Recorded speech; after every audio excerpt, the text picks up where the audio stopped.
बिस्मिल्लाहिर्रहमानिर्रहीम। अस्सलाम वालेकुम दोस्तों, मैं हूँ इशारा। आप देख रहे हैं मेरा यूट्यूब चैनल किसान व्लॉग।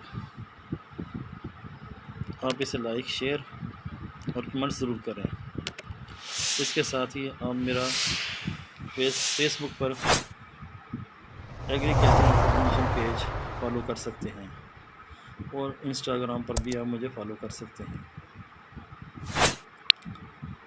हौसला अफजाई के लिए आप मेरे फेसबुक पेज, इंस्टाग्राम और यूट्यूब चैनल को लाइक और सब्सक्राइब ज़रूर करें। आज हम बात करेंगे सिंध में चावल की फसल कटाई करने के बाद कितने दिन तक सुखाया जाता है, फिर इसको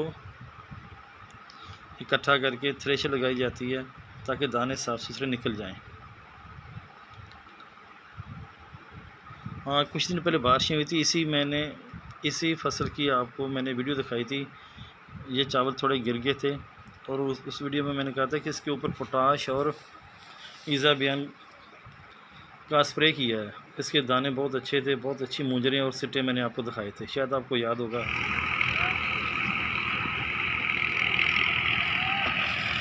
तो आइए चलते हैं थ्रेशर की तरफ और मुकम्मल वीडियो देखते हैं। सबसे पहले तो कटाई होती हुई मैंने आपको दिखानी थी। उस दिन मैं कहीं काम से रेंदियार खान चला गया तो वीडियो नहीं बना सका, तो आज वापस आया तो ये थ्रेशर लगी, तो मैंने कहा चलो आज इनको थ्रेशर ही दिखाते हैं कि सिंध में थ्रेशर किस तरह लगाई जाती है और चावल किस तरह इकट्ठा किया जाता है। सबसे पहले उन्होंने कटाई करके 3 से 4 दिन तक के लिए चावल की फसल को खेत के अंदर ही छोड़ दिया जाता ताकि धूप से सूख जाए, नमी खुश्क हो जाए। ये भाई आपको दिखा रहा है कि चावल कितने अच्छे और वज़नदार हैं और सूख गए हैं। तो फिर 3-4 दिन के बाद थोड़े से चावल उठाकर, ये धान की फसल को उठाकर, पराली जिसे बोलते हैं, इसको उठाकर मसल कर देख लिया जाता है कि अब ये खुश्क हो गए और थ्रेशर के काबिल हो गए हैं। तो ये भाई ने आज थ्रेशर मंगवा ली है। ये साथ साथ क्योंकि यहाँ पर समुद्री हवाएं चलती हैं, रात को शबनम होती है, इसलिए इन्होंने इकट्ठा नहीं किया। अगर इकट्ठा करते तो ये नमी की वजह से आज थ्रेशर नहीं लग सकती थी, तो इसलिए खेत में खुले पड़े हुए हैं, वहीं से ये वो बंडल बना कर उठा के लेके आ रहे हैं।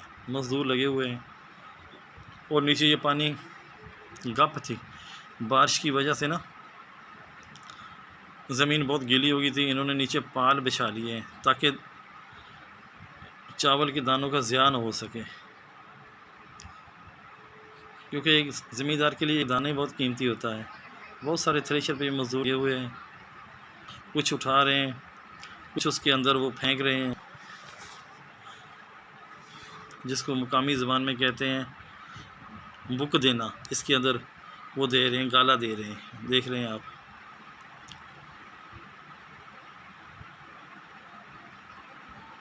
नीचे पाल इसलिए बचाए हैं, दाने ज़मीन के अंदर गिरेंगे और ज़मीन में लग जाएंगे तो खाने के काबिल नहीं रहेंगे।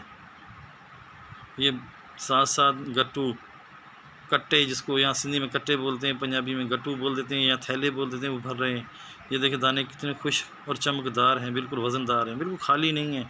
ना इन पे कोई फॉल्स मट है, ना ही कोई इन पे राइस बोरर है, कोई किसी किस्म बीमारी का अटैक नहीं, बिल्कुल साफ़ सुथरे दाने हैं। अब हमको थ्रेशर के नज़दीक ये देखें, थ्रेशर के अंदर भी देखें कितने साफ़ और चमकदार नज़र आ रहे हैं। अब हम आपको थ्रेशर से निकलते हुए दाने दिखाएंगे। ये इसने बांध लिया, इसको उठा के वो एक तरफ रखेगा, फिर ट्राली आएगी, उसमें लोड करके ये राइस मिल में ले जाएंगे। सुखा कर इसलिए लेके जाते हैं कि राइस मिल वाले मॉइस्चर के नाम पे बहुत सारी कटौती कर लेते हैं। अब देख रहे हैं ये थ्रेशर के अंदर आप भाई दाने दिखा रहे हैं, बिल्कुल फुल इसका वो परनाला सा जो लगा वो, उसमें से दाने आ रहे, कितने चमक और बिल्कुल वाइट सुनहरी कलर के, एक दाग भी नहीं है इसके ऊपर, साफ शफाफ दाने हैं बिल्कुल।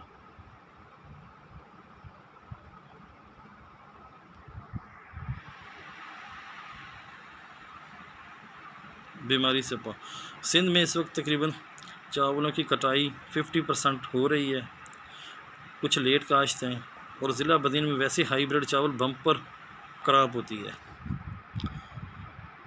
बिल्कुल बम्पर ख़राब होती है। और यहाँ इस साल बारिशें कुछ कम हुई हैं और चावल की फसल पहले तो काफ़ी ख़राब हो गई थी, काफ़ी डिजीज़ बीमारियों का हमला था। उसके बाद माशाल्लाह फिर चावल की फसलें बहुत सेट हो गई। पहले हवाएं बहुत तेज़ चली थी, धूप नहीं निकली पूरा 1 महीना, सारा दिन बादल छाए रहे। ये देखें माशाल्लाह। और इसकी एवरेज भी हम बताएंगे इस बाई की पर एकड़ 100+ फाइनल बता देंगे कितनी आएगी। इस वीडियो में भी हमने दिखाया है और लास्ट में हम बताएंगे बिल्कुल जी इसकी एवरेज कितनी आई है, पर एकड़ एवरेज क्या है। शदीद गर्मी है इस वक्त, धूप है, दिन के तकरीबन 3 बजे हुए हैं। ये उठा कर लेके आ रहे हैं, बिल्कुल अभी खुश्क हो चुकी है पराली इसकी। और यहाँ सिंध में ना इसको ज़मीन से 4 इंच ऊपर काटते हैं। ये पराली जो है भी जानवरों के खाने के काम में आती है। इसको आग नहीं लगाते, पंजाब में तो आग लगा के जला दिया जाता है, सिंध में आग नहीं लगाते बिल्कुल ही। ये देख सकते हो दूर तक सारी पराली उन्होंने उठा ली है। ये सारी चावल की धान की फसल उठा के ले थ्रेशर में से निकालेंगे, फिर वो पराली जो जमा हो जाती है वो इनको यहाँ चोलस्तान थर प्रकार से थरी अपना माल वगैरह लेकर आते हैं, गाय भैंसे वगैरह, तो वो ख़रीद लेते हैं, सारा साल इनको चराते रहते हैं। पंजाब में तो इसको जला दिया जाता, मगर सिंध में बिल्कुल नहीं जलाते इसको, इसका मुनाफा अलहदा से आता किसानों को।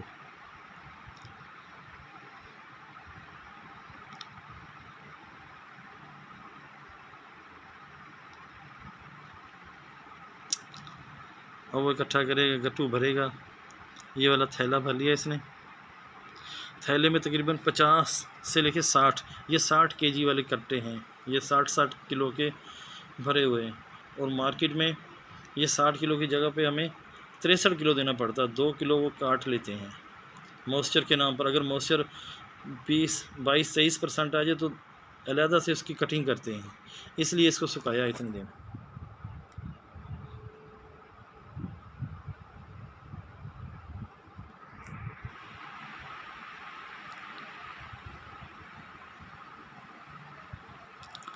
ये देखें माशाल्लाह, इससे अंदाज़ा आपको हो रहा होगा कि चावल की फसल वाकई बहुत अच्छी है और 100+ मन आएगी।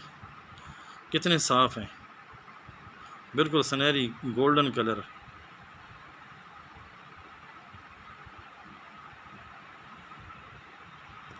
इसमें फोक बिल्कुल नहीं बना, खाली दाना या खाली सिट्टा या खाली मूंजर एक नहीं रही। वो इसलिए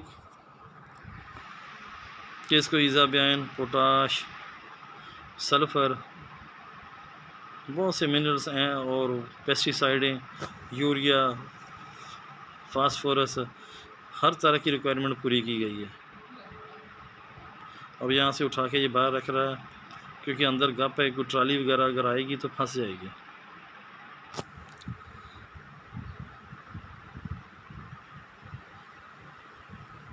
बहुत मेहनत तलब काम है, ये 1-2 बंदों का काम है। तकरीबन पूरे प्लाट के अंदर अगर मैं आपको दिखाऊं पीछे तो तकरीबन 30 से 35 बंदे एट ए टाइम काम कर रहे हैं। ये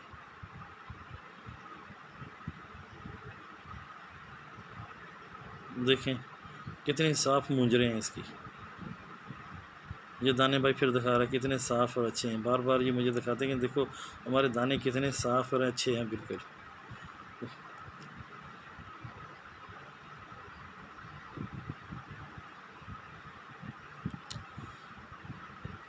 माशाल्लाह बहुत किसान भी बहुत खुश हैं, एक एक दाना सोने जैसा, बिल्कुल इसके अंदर वो फोक ठल खाली बिल्कुल दाना नहीं है। अब यहाँ से ये उठाएंगे, ये वो ट्राली खड़ी हुई है, हम आपको दिखाते हैं, वो ट्राली में लोड करेंगे। ट्राली इनकी आ चुकी है,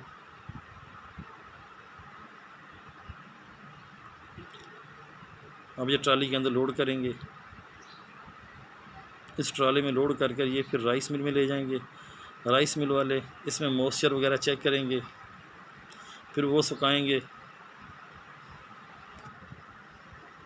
फिर खाम माल से वो चावल निकालेंगे, फिर आगे पूरे पाकिस्तान या एक्सपोर्ट कर दिए जाएंगे।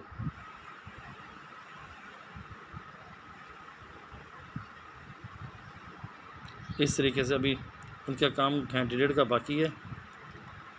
ये दूसरे दिन मैं वीडियो अपलोड करूँगा, तो इसका वज़न इसी वीडियो के आखिर में मेंशन कर देंगे कि पर एकड़ एवरेज क्या आई है।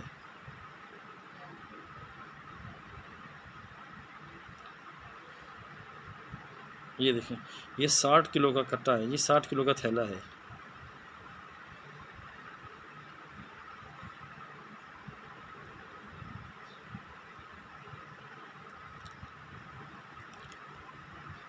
कितनी मुश्किल से उठा रहे हैं ये।